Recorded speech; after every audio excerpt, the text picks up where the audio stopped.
30 गेंदों के ऊपर 75 से ज़ायद स्कोर बनाया था और ऐसे मोमेंट पर आउट हो गए जहां पर लग रहा था कि इस्लामाबाद ये मैच ले जाएगा।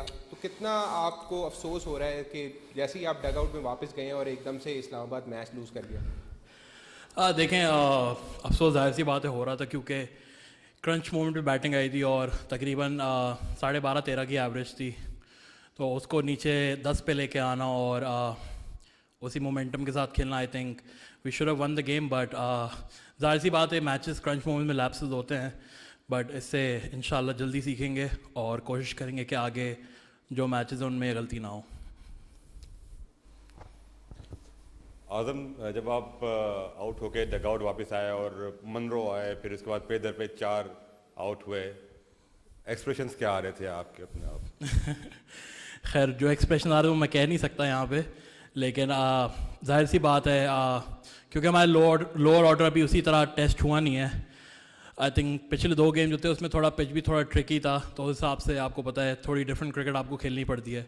बट जब आपके सामने इतना बड़ा टोटल बोर्ड पे लगा हो तो उसमें ये होता है कि टॉप 4 में जो अराउंड 80 रन करेगा तो उसमें फिर बाकियों का ये काम होता है कि वो आके नीचे छोटे छोटे कैमियो खेलें। तो खुशी ये है कि माशाल्लाह परफॉर्मेंस हुई, लेकिन गम ये भी है कि मैच हारे। लेकिन आने वाले मैचेस के लिए अपने जितने भी बॉयज़ उनको गुड लक कहूँगा और कहूँगा कि अपना सर कभी भी ना गिराएं। काश नहीं होता आउट तो it would have been a different story. मुझे ऐसा लगता था कि अगर मैं आउट नहीं होता तो शायद 5 या 6 बॉल पहले मैच ख़त्म हो सकता था।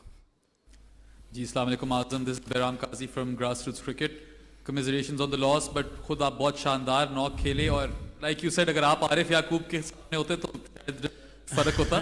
बट पर्सनली एक अपने पर्सनल लेवल पे कितनी इंपॉर्टेंट थी ये इनिंग्स? ऑफ कोर्स 30 बॉल्स में 75 किए, which is practically 15 runs per over for 5 overs, ridiculous strike rate. Pace के खिलाफ भी, स्पिन के खिलाफ भी बहुत अच्छा खेले आप, तो कितना सेटिस्फाइड और कितना ज़रूरी था आपके लिए नॉक?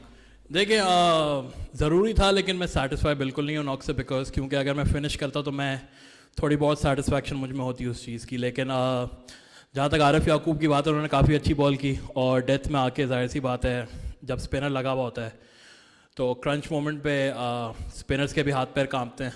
तो मुझे पता था कि मेरे सामने आरिफ याकूब को नहीं लगाएंगे, मुझे लगता था कि मेरे सामने वॉल्टर ही आते बॉल कराने, लेकिन जिस बॉल पे मैं आउट हुआ वो मेरे जोन में ही था, लेकिन couldn't एग्जीक्यूट। लेकिन इनिंग्स काफ़ी इंपॉर्टेंट थी मेरे लिए और कोशिश करूँगा कि आने वाले मैचेस में भी इसी तरह खेलूँ और टीम को जीत की तरफ लेके जाऊँ। आज़म, आपको लगता है कि जो ऑल अटैक स्ट्रेटजी है इस्लामाबाद यूनाइटेड की वो आज फिर से बैकफायर की है? और दूसरा ये बता दें, आपकी पर्सनल अपनी इनिंग्स तो बहुत अच्छी थी, लेकिन काउंटर पार्ट बाबर आजम की सेंचुरी हुई है, उसके हवाले से आप क्या कहते हैं? देखें, इस्लामाबाद की हमेशा से ये अप्रोच रही है, लेकिन अगर आप पहला मैच देखें जिस तरह हमने चेस किया उसमें हमने स्मार्ट क्रिकेट भी खेली है।